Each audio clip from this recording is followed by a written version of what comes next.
Okay, with this one, again, you're asked to find S. Now, if you look back at the formulas, let me pull them all back up here. Here's the three formulas that we've dealt with.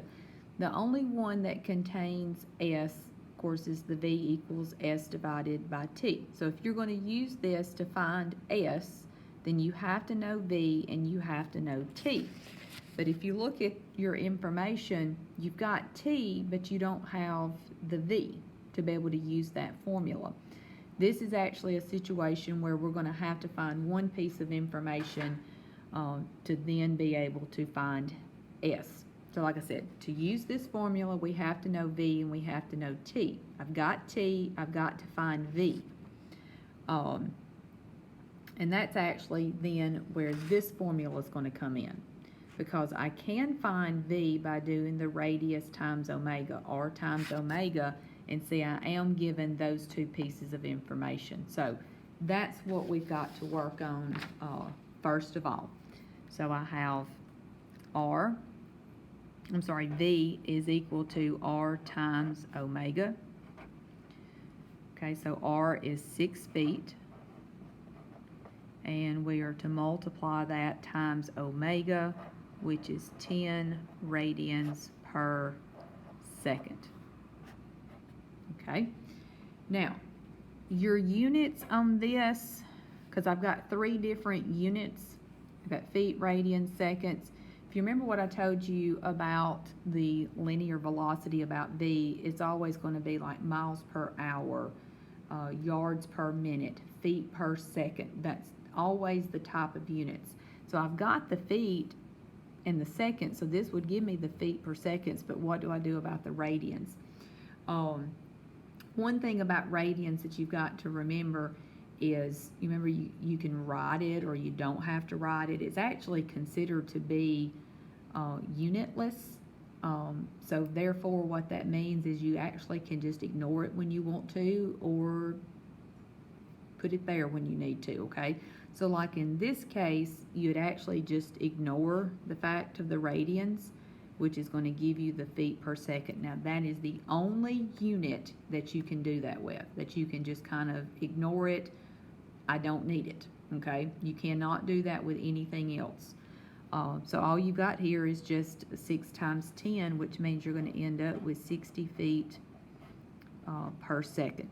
Okay, so now that I know this, we can go to the V equal S divided by T. And just like a while ago, since you're trying to find S, if you want to go ahead and rewrite the formula where S is on one side by itself, you know, you can do that. Or you can go ahead and plug your information in right here if you choose so. So I would have S is equal to V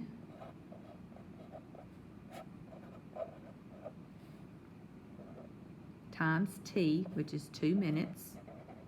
Of course, that's understood to be over 1, okay?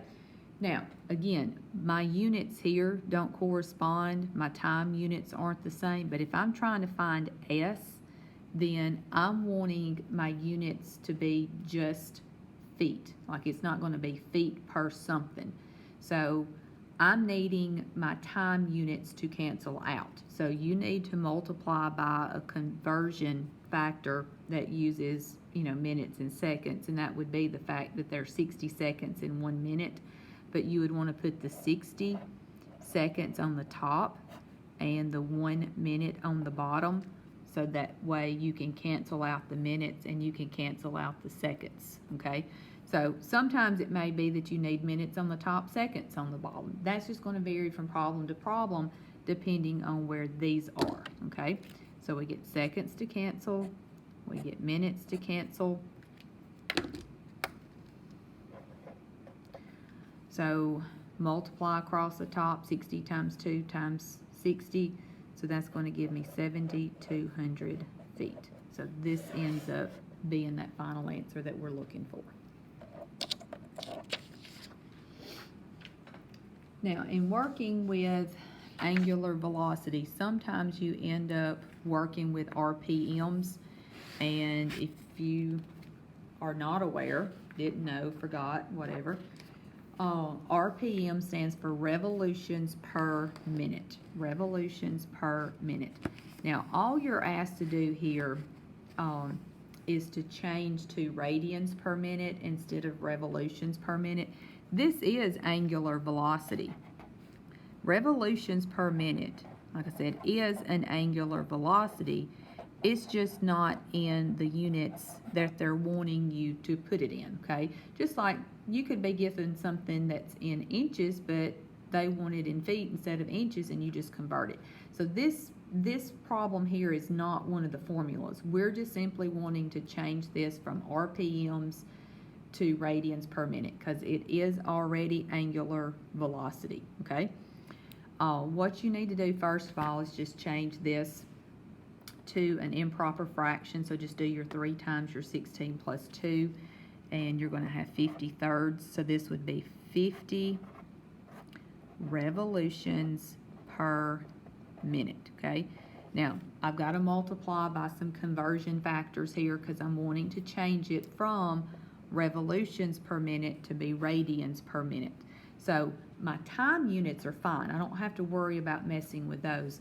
I need to get revolutions to cancel out because I need radians in there. I need revolutions gone and I need radians in here, okay? Now, 1 revolution, okay? So if you say that you've got 1 revolution, that means that you're making 1 trip around a circle, okay?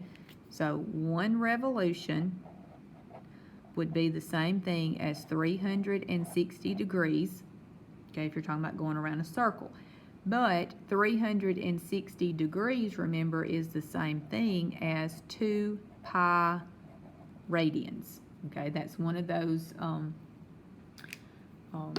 familiar angles that I told you that you just basically needed to memorize and know that 360 degrees is the same thing as 2 pi. So that means 1 revolution is equal to 2 pi radians. So that's what I'm going to be able to use to make my conversion. So 1 revolution is equivalent to 2 pi radians. But see, you would put the 1 revolution on the bottom because you're wanting these to cancel out. So these are going to cancel.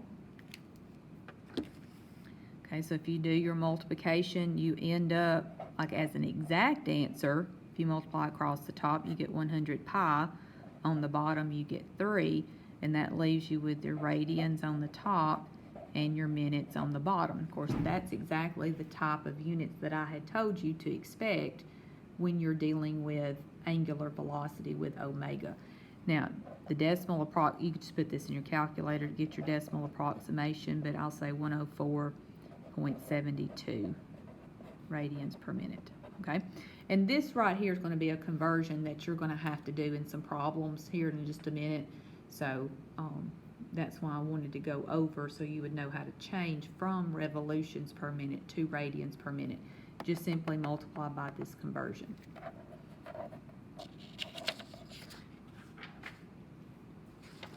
Okay, next. Okay, you're asked to find linear velocity, and you know R and you know omega, so this one you have exactly what you need to be able to use that formula because you have R and you have omega.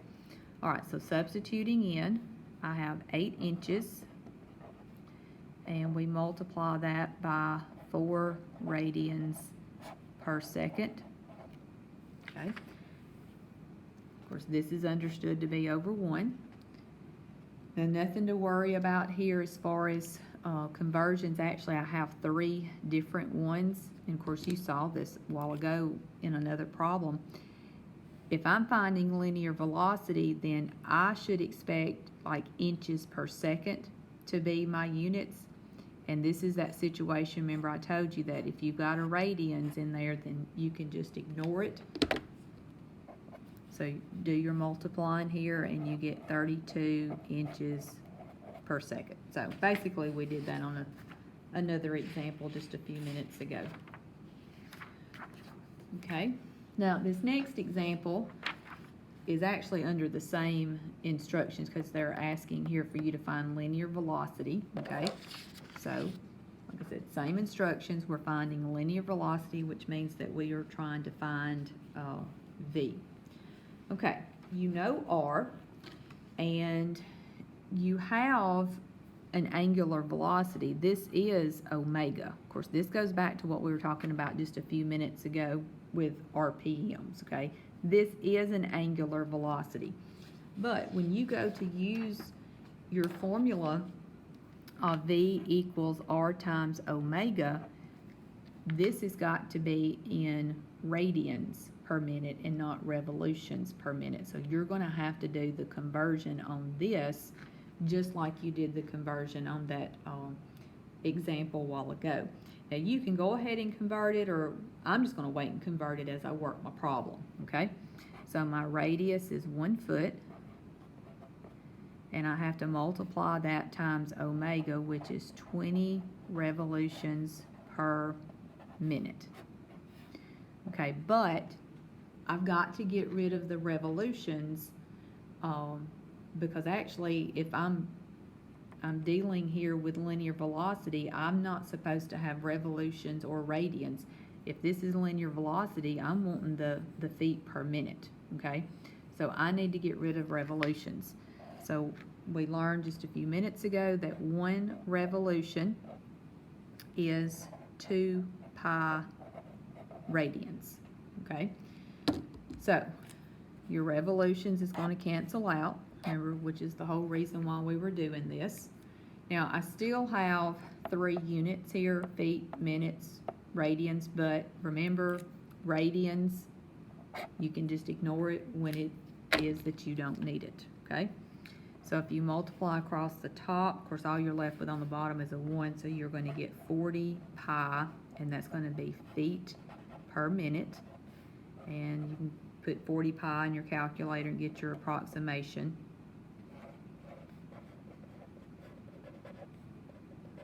Okay, so there's your answer for that one.